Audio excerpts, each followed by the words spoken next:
Hey y'all, I want to start by sharing a few resources that our students and you can use to make this year successful. First, we have my first grade website that I created last year and just updated for you all. It's full of resources and frequently asked questions, our goals, our schedule, roster, and things like that.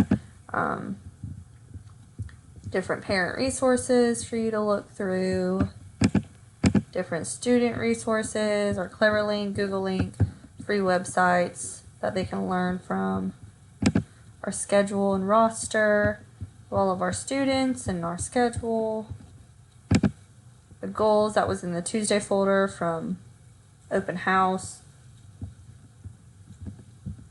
which is also in the homework folder. Extra reading resources. I went ahead last year and created PowerPoints of all the different fry words and the fry phrases, and then fry nouns that are the most common, CVC words and sentences, CVCE words and sentences, and passages as well. Those are good practice in fluency and comprehension and reading. There's extra math resources with addition facts and subtraction facts. Same thing, PowerPoints. It tests their fast facts for addition and subtraction.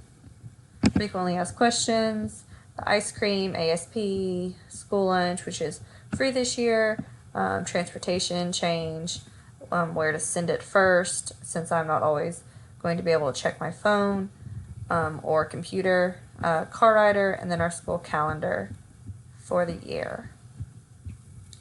And then my contact info, my email, the school phone number, on our school website.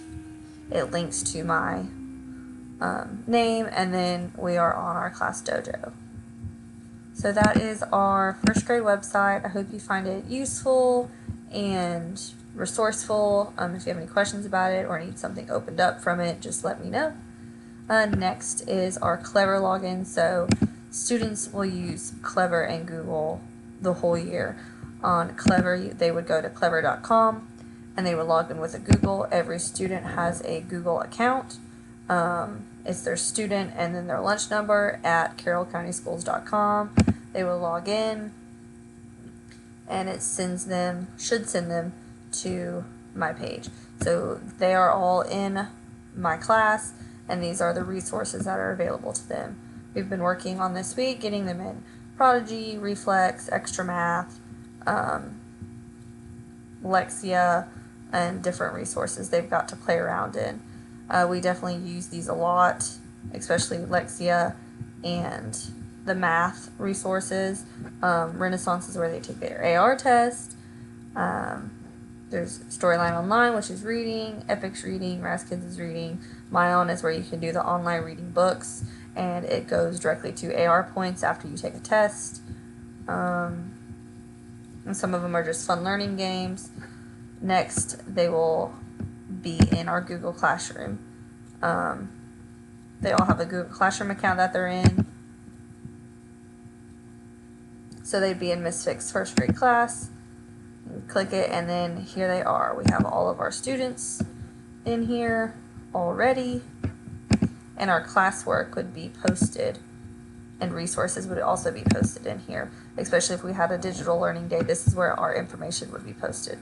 So they have to be able to have access to Google Classroom and Clever, which their information should be in front of their agenda to log in.